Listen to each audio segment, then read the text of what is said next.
তেহরানের কেন্দ্রের এই চৌরাস্তার গল্প শুরু হয় ৯ ফারভারদিন অর্থাৎ ২৯ মার্চ থেকে, যখন একদল মানুষ সিদ্ধান্ত নেয় যুদ্ধ যত দীর্ঘই হোক দেশের পতাকা কখনো নিচে নামতে দেয়া যাবে না। তারা তৈরি করে বিশাল এক ইরানি পতাকা আর শুরু হয় এক প্রতীকী প্রতিরোধ।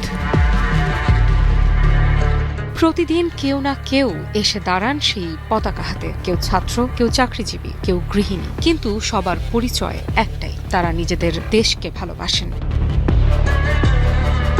চৌরাস্তার দিকে এগোতে থাকলে চোখে পড়ে বদলে যাওয়া শহর। যে মানুষগুলো কিছুদিন আগেও ব্যস্ত ছিল নিজেদের জীবন নিয়ে, আজ তাদের চোখে মুখে যুদ্ধের ছাপ। উদ্বেগ, আতঙ্ক, অনিশ্চয়তা সবই যেন স্পষ্ট।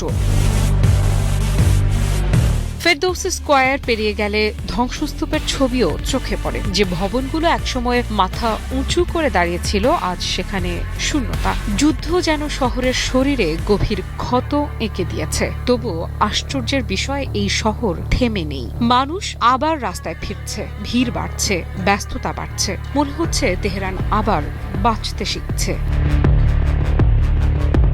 আর সেই চৌরাস্তার কেন্দ্রেই দাঁড়িয়ে আছেন এক তরুণী ফারিদে। দূর থেকে দেখা যায় বাতাসে উঠছে ইরানের ত্রিবর্ণ পতাকা, আর সেটি শক্ত হাতে ধরে আছেন তিনি। তার চোখে ক্লান্তি আছে কিন্তু ভয় নেই, তার মুখে অবসাদ আছে কিন্তু ভেঙে পড়ার কোনো চিহ্ন নেই। তাকে দেখে অনেকেরই মনে পড়ে যায় শহীদ মোহাম্মদ বেহেশতির সেই বিখ্যাত উক্তি, আমরা কষ্টে মাথা নত করি না, আমরা কেবল তখনই থামি যখন মাটিতে পড়ে যাই।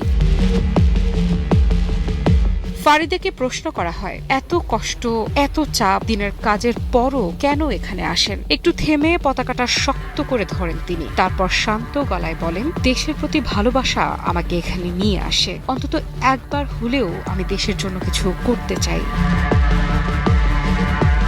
ছোট্ট উত্তর, কিন্তু সেই কথার ভেতরেই যেন লুকিয়ে আছে একটা জাতির দৃঢ় মানসিকতা। এরপর তাকে আবার জিজ্ঞেস করা হয়, এই পতাকা হাতে দাঁড়িয়ে থাকতে আপনার কেমন লাগে?